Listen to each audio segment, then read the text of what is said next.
हाँ तो नमस्कार। आप सभी लोग कैसे हैं? उम्मीद करता हूँ आप सभी लोग ठीक हैं।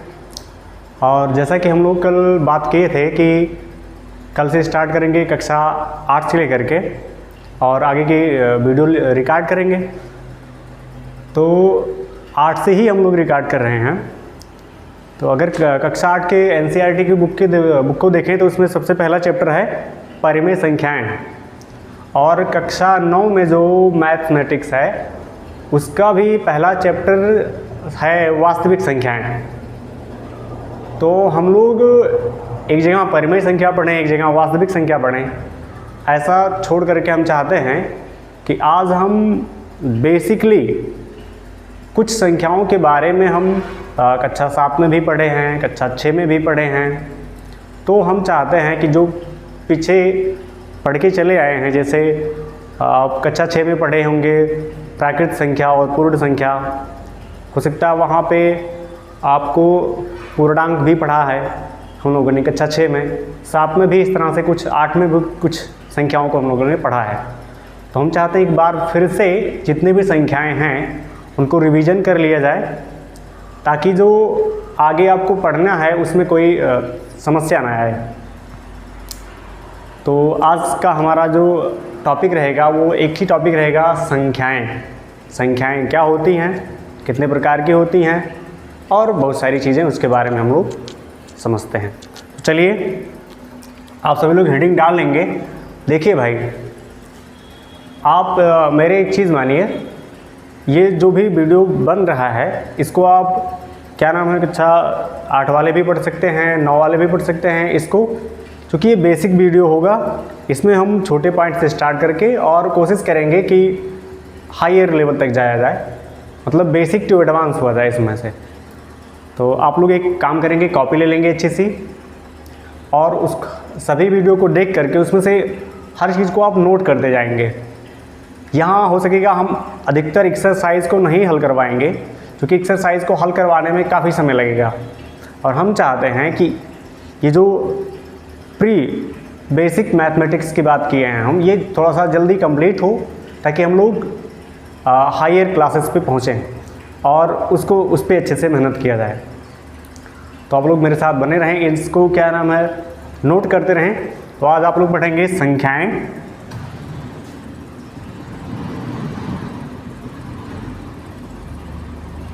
यानी नंबर्स। अब हमें बात करना है कि ये नंबर्स जो हैं ये कितनी तरह की होती हैं। तो सबसे पहले हम इनको बांट लेते हैं दो तरह से। संख्याओं को हम दो तरह से बांटेंगे। एक में हम कह सकते हैं पूर्णांक, यानी इंटीजर,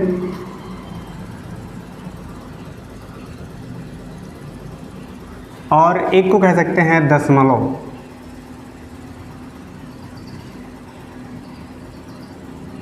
दशमलव संख्या यानी डेसिमल नंबर।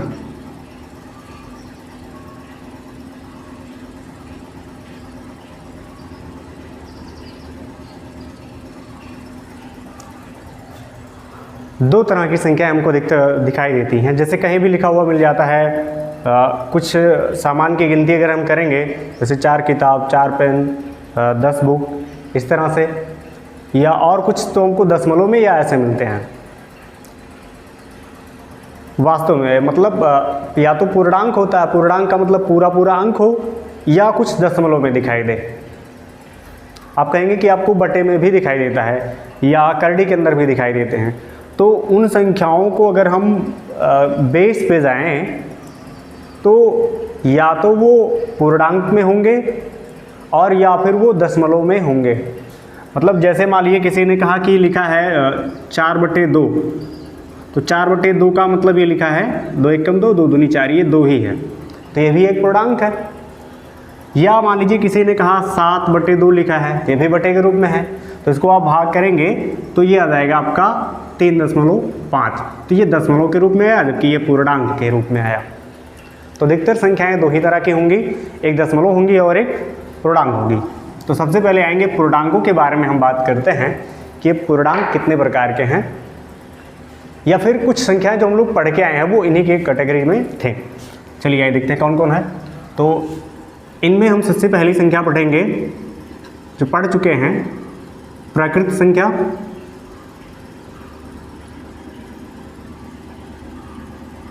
प्राकृत संख्या क्या होता है, यानी इसको कहते हैं नेचुरल नंबर। क्या कहते हैं इसको,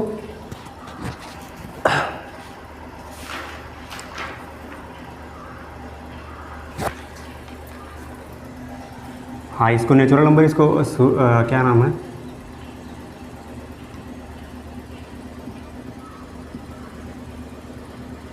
नेचुरल नंबर्स। और इसको अगर शो करने की बात करें तो इसको हम कैपिटल N से शो करते हैं। अब चाहिए प्राकृत संख्या क्या होती हैं। प्राकृत संख्याओं का मतलब है जिससे भी हम जिन संख्याओं का प्रयोग करके हम किसी चीज़ को गिनना स्टार्ट करते हैं। तो कहाँ से गिनना स्टार्ट करते हैं भाई, सबकी हर कोई जानता है कि कभी भी किसी को गिनते हैं तो एक से स्टार्ट करते हैं, 1 2 3 4 5 और dot dot dot so on, मतलब ये कहाँ तक जाएगा, अनंत तक। अब अनंत क्या होता है, अनंत का मतलब ये हुआ कि हम गिनते चले जाएं 1000 2000 10,000 20,000 1 लाख, तो ये संख्याएं ख़त्म नहीं होंगी। तो कि किसी कोई पूछ ले मुझे कि इसमें सबसे बड़ा कौन हुआ, तो सबसे बड़ा कोई नहीं होगा। मान लीजिए किसी ने कहा 10,000, तो 10,000 से भी आगे कोई संख्या है, इसलिए ये इसको कहा दिया जाता है अनंत। ये अनंत का चिन्ह होता है, इसे मैथमेटिक्स में अनंत का चिन्ह इस तरह से बनाते हैं। तो हम कह सकते हैं ये कहाँ तक जाएगा, अनंत तक जाएगा, इन्फिनिटी तक। चलिए, और दूसरा हम लोग पढ़ के आए हैं प्राकृत संख्या के बाद हम लोगों ने पढ़ा होगा प्राकृत के बाद पूर्ण संख्या। ये पूर्ण संख्या क्या होता है भाई, चलिए पूर्ण संख्या देखिए, हम लोग ऐसे सपोज करें कि नंबर लाइन तो आप लोगों ने देखा ही होगा, पीछे पढ़ाया गया है, पढ़े हैं आप सभी लोग। तो नंबर लाइन का मतलब ऐसे होता था, एक लाइन होती थी, यहाँ 0 हुआ करता था और इधर में नंबर्स लिखे होते थे इक्वल डिस्टेंस पे, बराबर दूरी पे कुछ संख्याएं लिखी होती थी, जैसे 1 2 3 4 5, और इस तरफ से ये लाइन आगे तक गई होती थी, ये लाइन भी इधर, लेकिन इधर माइनस में -1 -2 -3 -4, इस तरह से संख्या होती थी। और इस वाले को हम मूल बिंदु भी कहा करते थे, मूल बिंदु। तो इस पे ध्यान दें हम, इसी संख्या रेखा पर सभी संख्याएं उपस्थित होती हैं। मतलब जो संख्या रेखा होती है, जितनी भी संख्याएं हैं वो सभी संख्याएं संख्या रेखा पर ही कहीं ना कहीं हैं। तो आगे हम सीखेंगे कि संख्या रेखा पर कौन सी संख्याएं कहाँ हैं या उनको कैसे निकालते हैं। तो यहाँ हम देखें, अगर 1 से स्टार्ट करें, हम 1 से शुरू करें, 1 से और दाहिने ओर चले जाएं तो हमको प्राकृत संख्या मिलेगी। और एक कदम बाएं आ जाएं, यानी 0 को भी उसी में शामिल कर लें, 0 को भी इसी में शामिल कर लें, तो 0 से दाहिने तरफ जो संख्या बनी 0 को शामिल करने के बाद उसको कहेंगे पूर्ण संख्या, और इसको यानी होल नंबर।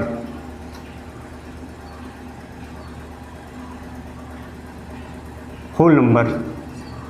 तो अब ये, और इसको क्या करते हैं, W से डिनोट कर देते हैं, यानी ये हो गया 0 1 2 3 4, इस तरह से ये भी अनंत तक। चलिए, अब इसमें एक चीज़ आता है, प्रश्न पूछा जाए कि सबसे बड़ी प्राकृत संख्या कौन है, सबसे बड़ी प्राकृत संख्या कौन है, तो कौन बताएंगे भाई, अनंत। अनंत का मतलब कोई संख्या हुआ, कोई नहीं हुआ, तो ऐसे कहेंगे कि सबसे बड़ी प्राकृत संख्या कोई नहीं है। भाई अनंत कह देने का मतलब कोई संख्या हुआ ही नहीं, अनंत कोई संख्या नहीं है। तो और सबसे छोटी प्राकृत संख्या 1 होगी। उसी तरह से अगर पूछा जाए सबसे बड़ी पूर्ण संख्या क्या होगी, तो भी नहीं होती है। जो इनफाइनाइट तक गया, जिसका हम कुछ अनुमान नहीं लगा सकते हैं, उसको कह देंगे सबसे बड़ी नहीं होती है। क्यों नहीं होती है? अगर किसी ने कहा 1 लाख सबसे बड़ी है, तो उससे बड़ी दूसरी कोई संख्या अवेलेबल है, 1 लाख 1, 1 लाख 2, इस तरह से आगे संख्याएं हैं। सबसे छोटी की बात करेंगे तो सबसे छोटी पूर्ण संख्या 0 होगी। चलिए, अब इसके बाद तीसरी संख्या जो हम लोग पढ़ के आए थे, पूर्णांक। पूर्णांक मतलब इंटीजर। अब ये इंटीजर्स अभी हमने यहाँ डाला था, तो ये पूर्णांक का मतलब पूरे पूरे अंक, तो ये भी हैं, ये भी हैं, ये भी हैं, तो यहाँ दूसरे अर्थ से लिखा गया था कि पूरे पूरे अंक हो। बाकी पूर्णांक का मतलब, चलिए यहाँ पूर्णांक कहने का मतलब भी हमने जो संख्या रेखा बनाया था, यहाँ छोटा सा बनाए रहें, 1 2 3, इधर -1 -2 -3 इस तरह से गया था। तो हम लोग देखे थे कि इधर से गए थे तो नेचुरल नंबर मिला था, 0 को शामिल कर लिए उसी में तो होल नंबर बन गया।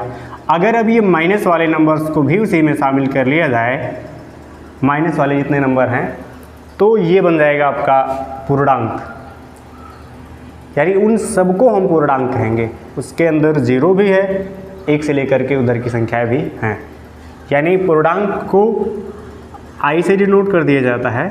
और इसके अंदर आ जाएगा, जैसे आप 0 से स्टार्ट करेंगे, दाहिनी तरफ जाएंगे तो 1 2 3 4 इस तरह से, और बाएं तरफ भी आ सकते हैं, -1 -2 -3 इस तरह से। कहाँ तक? इधर अनंत तक और इधर भी अनंत तक। अब ये प्लस की दिशा में है, ये माइनस की दिशा में है, तो ये हो गए आपके पूर्णांक। अब पूर्णांक भी आपको दो तरह से दिख रहे होंगे, यहाँ से इधर और यहाँ से इधर। यहाँ से इधर सबका चिन्ह ऋणात्मक है यानी माइनस है, तो इसको ऋणात्मक पूर्णांक कहेंगे, इधर वाले को कहेंगे ऋणात्मक पूर्णांक, नेगेटिव इंटीजर, और इसको कहेंगे धनात्मक।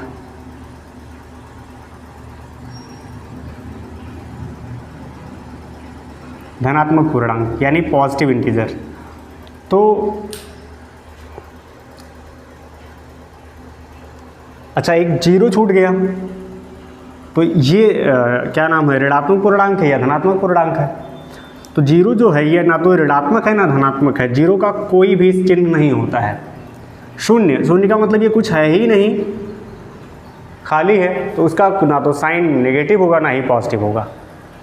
अगर कोई पूछे शून्य क्या है, शून्य क्या है, शून्य का परिभाषा दीजिए, तो आप ऐसे सिंपली बता सकते हैं कि शून्य धनात्मक और ऋणात्मक पूर्णांकों के बीच की कड़ी है। धनात्मक और ऋणात्मक पूर्णांकों के बीच की कड़ी है, बस इतना ही। अगला, इनको आप लोग नोट करते रहेंगे क्योंकि नीचे दिखाई नहीं देगा। चलिए, तो आप लोग प्राकृत संख्या, पूर्ण संख्या, पूर्णांक पढ़ चुके हैं। आप लोग पढ़े होंगे सम संख्या, विषम संख्या। तो सम की संख्या, विषम संख्या किसे कहते हैं? आप लोग इसके शॉर्ट ले सकते हैं, नोट करते रहिएगा। नोट करने के लिए अगर आपको दिक्कत आ रही है तो आप वीडियो को पीछे कर लेंगे और फिर से नोट कर लेंगे। चलिए, चौथा आता है, चौथा नंबर इसमें से कहेंगे सम संख्या। दिख रहा है ना आपका? ठीक है, यानी इवन नंबर।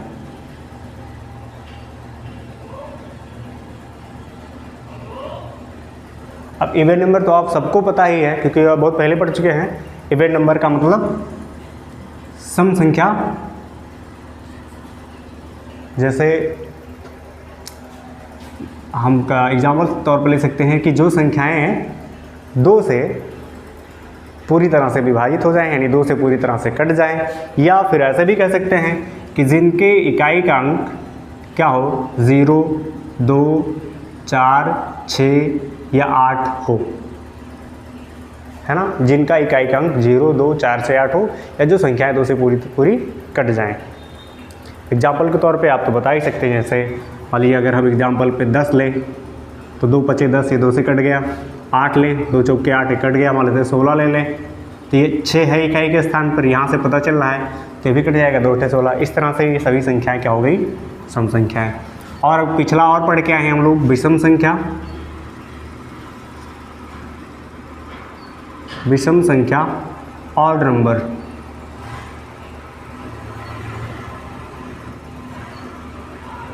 देखिए ये जो हर शब्द के बाद हम अंग्रेजी उसके लिख देते हैं, इससे भी आपको बहुत फ़ायदा होगा। एक फ़ायदा ये होगा कि आप हिंदी मीडियम से अगर पढ़ रहे हैं तो आपका हिंदी शब्द तो आपको पता ही है क्या है, लेकिन बाय द वे अगर कहीं कोई इंग्लिश मीडियम का बच्चा पढ़ रहा है तो उसके लिए भी ये इम्पॉर्टेंट है। आप भी आसानी से समझ सकते हैं, आप टॉपिक समझे रहेंगे तो उसको अपने वर्ड्स में एक्सप्लेन कर पाएंगे अच्छी तरह से। और हिंदी मीडियम के बच्चों को भी क्या होगा, इंग्लिश का वर्ड याद रहेगा ताकि वो दोनों तरीके से आसानी से समझ पाएँ। आगे चल के आपको ये बहुत ज़्यादा मदद करेगा। जैसे आप क्या नाम है बड़ी क्लासेस में जाते हैं, ग्रेजुएशन करते हैं, BSc करते हैं अगर मैथमेटिक्स से, तो आपको वहाँ पूरा A to Z इंग्लिश में ही मिलने वाला है, इसलिए आपके लिए ये फ़ायदेमंद होगा।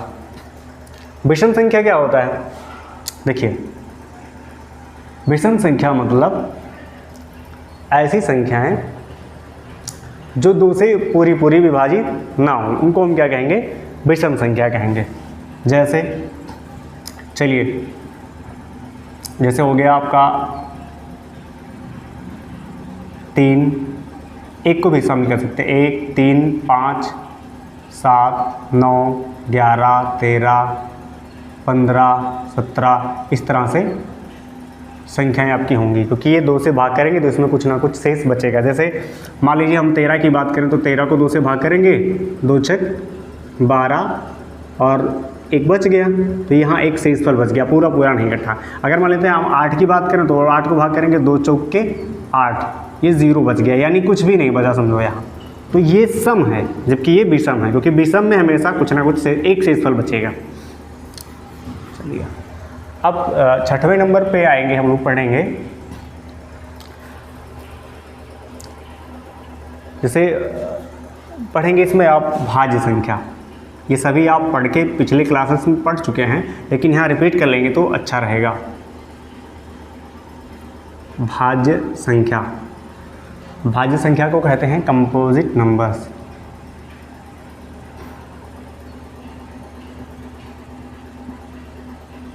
कंपोजिट नंबर एक तो है नहीं। चलिए अब ये कंपोजिट नंबर, भाज्य संख्या क्या होता है पता तो होगा ही आपको। भाज्य संख्या क्या है? भाज्य संख्या, भाज्य का मतलब जो संख्या क्या हो जिसमें भाग चला जाए, इतना तो इसके शब्द से समझ में आ रहा है। लेकिन एक चीज़ ध्यान देना, जो संख्याएं, इसका डिफिनेशन क्या होगा, हम हर जगह पे डिफिनेशन नहीं लिख रहे हैं, लेकिन आप वहाँ डिफिनेशन भी लिखते रहिएगा। जो डिफिनेशन हम बता रहे हैं मौखिक तरीके, क्योंकि लिखेंगे तो बहुत ज़्यादा हो जाएगा, वीडियो भी लंबा हो जाएगा और समय भी ज़्यादा लगेगा। तो हम जो डिफिनेशन बताते रहते हैं उसको आप लिखते रहिए। भाज्य संख्याएं वे संख्याएं होती हैं जो संख्याएं एक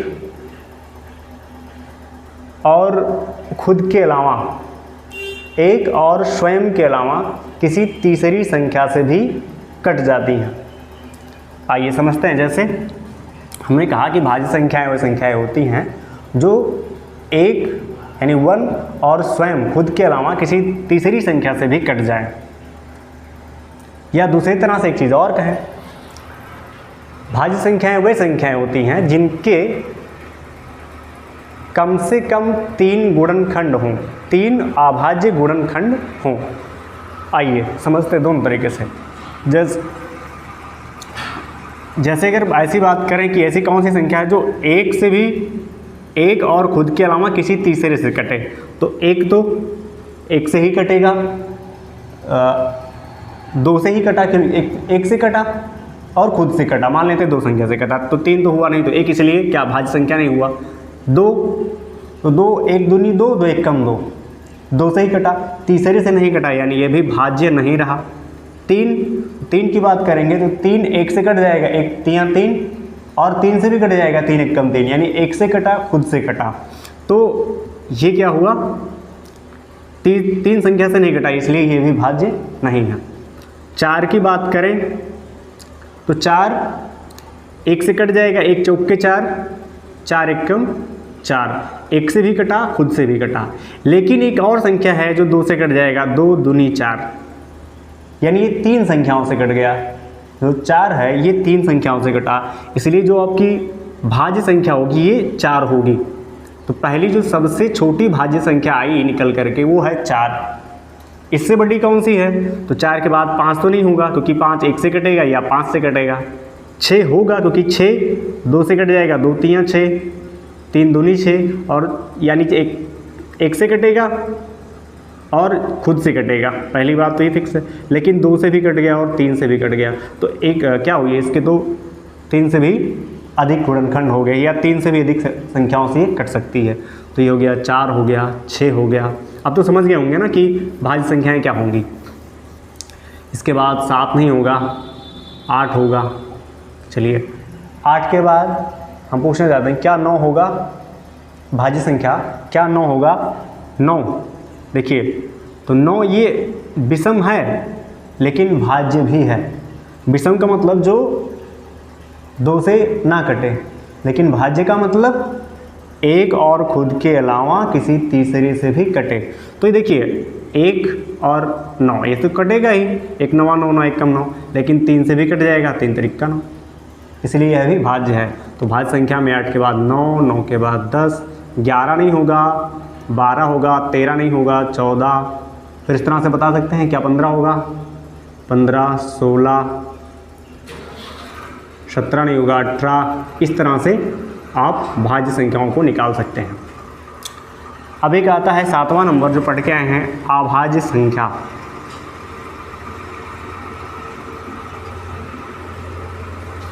प्राइम नंबर।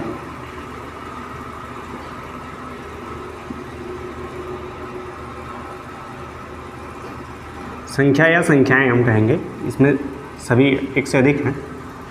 तो अभाज्य संख्या क्या होता है? अभाज्य, अभाज्य का मतलब जो संख्याएं केवल एक से या खुद से ही कटें, एक और खुद के अलावा किसी तीसरी संख्या से ना कटें। तो अभी जो भाज्य संख्याएं लिखते वक्त हम जिनको छोड़े हैं वही तो हैं जो एक से और खुद से कट रहे थे, तीसरे से नहीं कट रहे थे, यानी कि ये हो गए। अभाज्य संख्या में 1 आ जाएगा, 1 को छोड़ दिया जाता है इसमें। चलिए आगे इसको भी रख सकते हैं आप, क्योंकि 1 चलिए ठीक है, 1 भी आ जाएगा, 2 भी आएगा क्योंकि अभी हमने चेक किया था, 3 भी आएगा, 4 नहीं आएगा, 5, फिर 6 नहीं आएगा, 7, 8, 9, 10 नहीं आएगा, फिर 11 आएगा, 13 आएगा, 17 आएगा, 19 आएगा। क्या 21 आएगा? नहीं आएगा। क्यों? क्योंकि भाई ये 3 7 21 और 1 से भी तो कट ही रहा है, ये 3 संख्या तो भाज्य है। ये 21 नहीं आएगा, 22 नहीं आएगा, 23 आएगा। इस तरह की संख्याएं इसमें आएंगी। तो ये रही अभाज्य संख्याएं। अब इसी के साथ साथ भाज्य अभाज्य के बाद एक और संख्या आती है, सह अभाज्य संख्या। सह अभाज्य संख्या। अब यहाँ एक शब्द लिखा है सह अभाज्य। सह मतलब साथ साथ, ये तो जानते ही हैं, जो लोग संस्कृत पढ़े होंगे बहुत अच्छे से जानते होंगे। सह मतलब साथ साथ, अभाज्य मतलब ना घटे। तो यहाँ सह अभाज्य संख्या कोई अकेले नहीं होगी। सह अभाज्य संख्या अकेले नहीं हो सकती है। कोई अगर पूछे कि क्या 17 सह अभाज्य है, तो ये अकेला संख्या इसलिए नहीं हो सकती। इसके लिए जोड़े की आवश्यकता होती है। कम से कम 2 संख्याओं को हम कंपेयर करेंगे, कम से कम 2 संख्याओं का जोड़ा रहेगा और उनमें चेक करेंगे कि क्या दोनों साथ साथ एक ही संख्या से कट रहे हैं। अगर दोनों साथ साथ एक ही संख्या से नहीं कटते हैं तो ऐसे जोड़े को हम क्या कहेंगे? सह अभाज्य संख्या कहेंगे। जैसे आइए समझते हैं। जैसे देखिए, मान लीजिए हमने कहा कि एक हमने संख्या ले लिया 25 और एक हमने संख्या ले लिया 28। तो क्या 25 और 28, भाई 25 भी अपने के 5 से कट जाता हो, 28 भी किसी कट जाए, 7 चौक 28, 4 7 28, 2 से कट जाएगा। लेकिन 25 और 28 क्या दोनों किसी एक ही संख्या से कट जाएंगे? नहीं कटेगा। 5 2 7, ये दोनों किसी एक ही संख्या से नहीं कटेंगे। जैसे मान लेते हैं कि हम 5 से इसको भाग करेंगे तो 5 से तो ये कट गया, लेकिन 5 का भाग इसमें नहीं गया। ये 2 से कट रहा है लेकिन 2 का भाग इसमें नहीं गया, तो ये ऐसे ये दोनों क्या हैं, सह अभाज्य संख्याएं हैं। यानी ऐसी दो संख्याओं का युग्म जो किसी एक ही संख्या से ना कटे, तो ऐसे जोड़े को हम क्या कहेंगे, सह अभाज्य संख्या कहेंगे। और एक चीज़ और, इसमें इनमें एक खासियत और भी है, कुछ संख्याओं को अगर आपको चेक करना चाहे ना तो क्रम से आने वाले, जैसे 1 2 2 3 3 4 4 5 5 6, इस तरह से मान लीजिए बड़े ले लें तो 21 22 22 23 23 24 24 25, तो ये जो क्रम से आ रहा है ये भी एक अभाज्य संख्या ही है। देखिए कहीं भी आप चेक करेंगे क्रम से जो आ रहा है ना वो भी एक अभाज्य संख्या होंगी। तो अभाज्य संख्याएं क्रम से भी हो सकती हैं, बिना क्रम के भी हो सकती हैं। चलिए तो आप इनको नोट करते रहेंगे, ज़रूरत पड़े तो उसको स्टार्ट ले लीजिए। अब शायद आप कहीं एक संख्या पढ़े हों, बहुत कम बुक्स में शायद देखने को मिलता है, आता है हिंदी इसका संपूर्ण संख्या, इसको हम लोग कहते हैं कंप्लीट नंबर।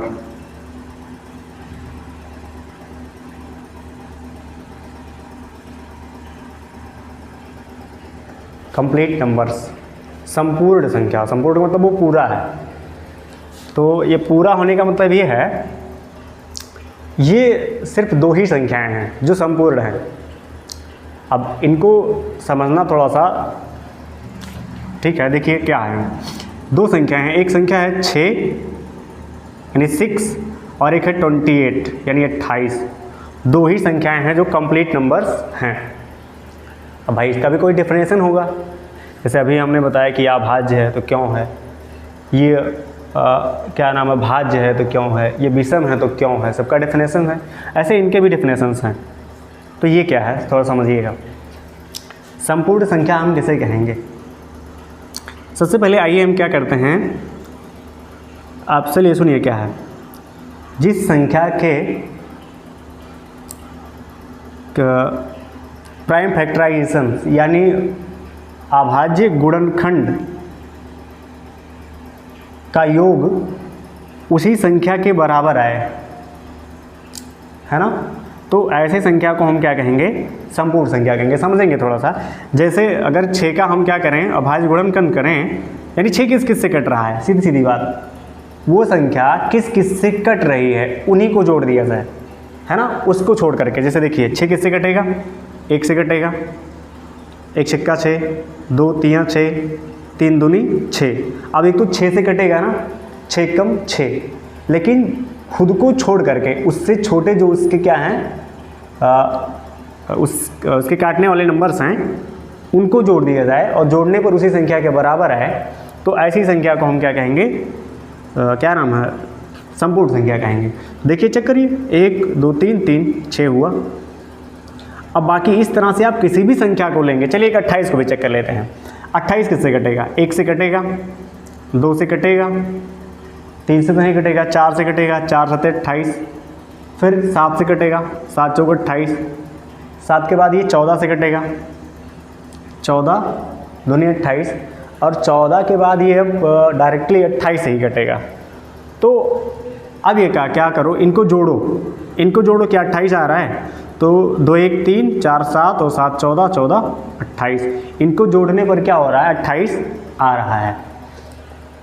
तो इन दोनों के अलावा कोई ऐसे नंबर्स नहीं हैं कि उनके अगर जो काटने वाली संख्याएं हैं उनको जोड़ा जाए तो उन्हीं के बराबर आए। मान लीजिए हम किसी को चेक करते हैं, चलिए मान लेते हैं हम एक संख्या लिए 15। भाई 15 किससे कटेगा, 1 से कटेगा, 3 से कटेगा, 5 से कटेगा, 1 से कटेगा, एक 15 15, 3 5 15, 5 3 15। अब 15 को तो लेना नहीं है क्योंकि 15 से कटेगा, लेकिन वो उसको नहीं लेना है, तो इनको जोड़ेंगे कितना आएगा, 5 3 8 1 9 आया, या तो कम आएगा या ज़्यादा आएगा। ठीक है, इस तरह से और कोई संख्या ले लेते हैं। चलिए मान लेते हैं हमने ले लिया क्या नाम है, 16 ले लिया। तो 16 किससे कटे, 1 से कटेगा, 2 से कटेगा, 4 से कटेगा, 8 से कटेगा, हाँ 8 के बाद ये फिर 16 से कटेगा, तो चेक करो, 2 1 3 4 7 और 8 15 हो रहा है। यानी ऐसी कोई संख्याएं नहीं हैं जो इस तरह से इनके इक्वल आए। तो ऐसी संख्या, इन दोनों को हम क्या कहेंगे, संपूर्ण संख्या कहेंगे। चलिए स्क्रीनशॉट ले लीजिए, उसको मिटाते हैं। कुछ और संख्याएं भी हैं। देखिए भाई, जब आप इन संख्याओं को बहुत ही बेसिक तौर से जानेंगे, समझे रहेंगे, तो आपका जो मैथमेटिक्स होगा काफ़ी स्ट्रांग होगा। भाई गणित में अगर आप एक छोटी सी चीज़ भूलते हैं तो आपके लिए बहुत आगे चल के कठिनाई आएगी। और जब गणित को आप अच्छे से समझ करके पढ़े रहेंगे तो शायद ये गणित आपको बहुत आसान लगे। मैं इसको क्यों इतना बेसिक से पढ़ा रहा हूँ, थोड़ा समझिए, सुनिए। हमने स्कूल्स में भी पढ़ाए हैं, तो वहाँ क्या होता है, हमने देखा कि कुछ लड़कियों को ज़बरदस्ती उनको गृह विज्ञान दे दिया गया। वो लोग क्या गणित को पढ़ना चाहती थी, मैथ को पढ़ना चाहती थी और पढ़ने भी शायद ठीक ठाक थी, लेकिन फिर भी उनको दे दिया गया। उनको कहा गया कि आप लड़कियां हैं और आप गणित नहीं पढ़ सकती हैं। 10th की बात मैं कर रहा हूँ, 10th में उनको मैथ हटा करके उनको गृह विज्ञान दे दिया गया। और कुछ ऐसी लड़कियां हैं जो खुद जानबूझकर मैथ नहीं लेती हैं, या लड़के भी हैं, ज़्यादातर लोग मैथ से डरते हैं। तो उनके डरने का मेन पर्पज़ यही है कि वो उनका बेसिक ही कमज़ोर होता है। तो अगर आपका बेस ही कमज़ोर रहेगा तो आप अगला बड़ा करने का आपका मन ही नहीं करेगा। तो सीधी सीधी बात यह है कि अपने बेस को आप स्ट्रॉन्ग करिए, है ना। चलिए ठीक है, आइए, तो ये हो गया संपूर्ण संख्या। आगे इस मिटाते हैं, इसको स्क्रीनशॉट ले लीजिए आप लोग।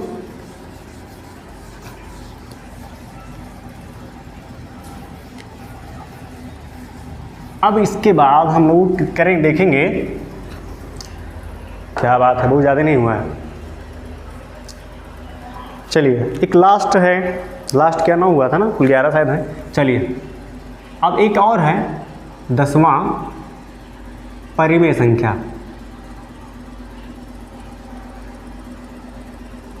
परिमेय संख्या, हाँ भाई, अभी आपको जो पढ़ना था, कौन सा क्या पढ़ना था, परिमेय संख्या। हाँ, अब कक्षा 8 का जो चैप्टर है वो आया यहाँ, यानी अब हम कक्षा 8 पे पहुँच चुके हैं। अभी तक हम जो पीछे पढ़ चुके थे उनको रिपीट कर रहे थे, अब एक कक्षा 8 पे पहुँच चुके हैं, परिमेय संख्या। अब ये परिमेय संख्या क्या होता है, देखिए, परिमेय संख्या वही संख्याएँ होती हैं जिनको हम बटे के रूप में लिखते हैं। जितने भी बटे वाले, बटे का मतलब p बटे, उसमें डेफिनेशन ऐसे दिया गया है कि परिमेय संख्या को हम p बटे q के रूप में लिखते हैं, है ना, जहाँ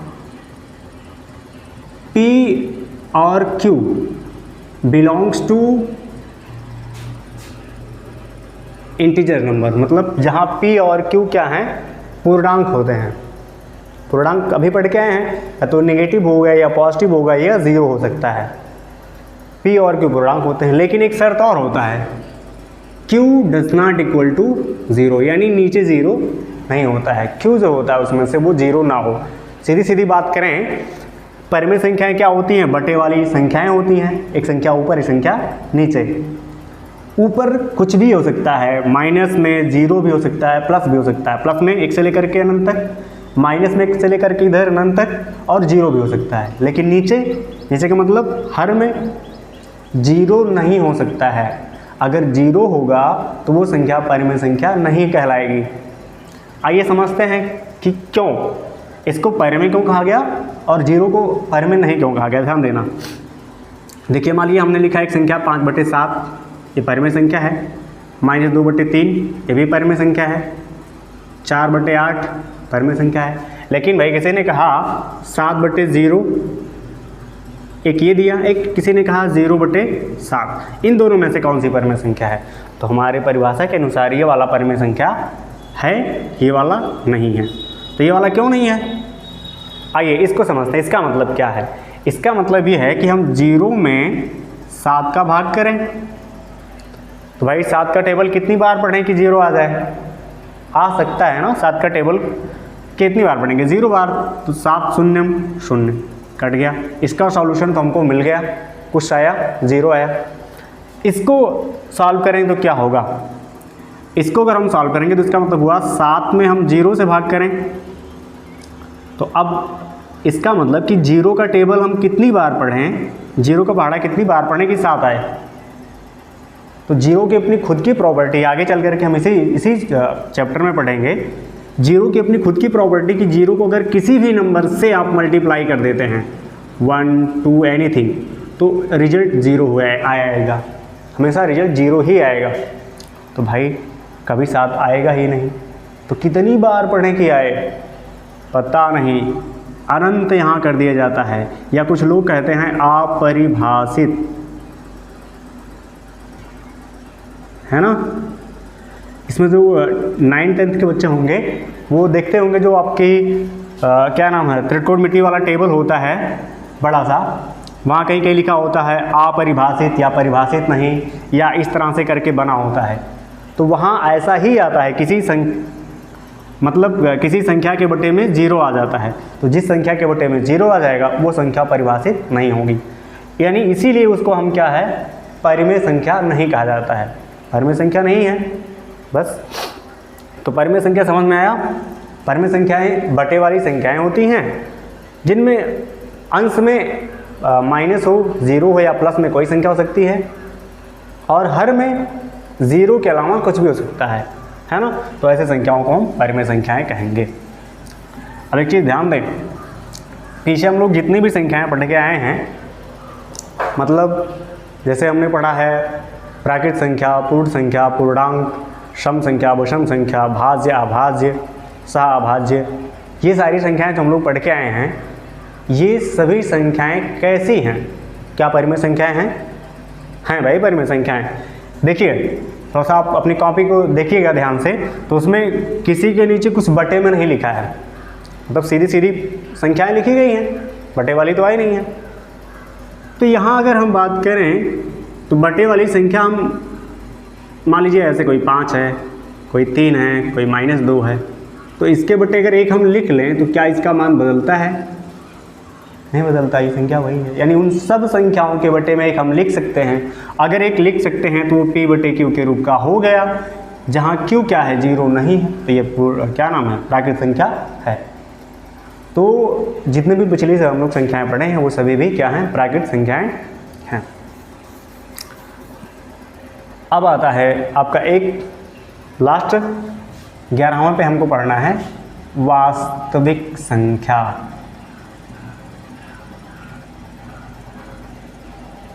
नहीं, रियल नंबर।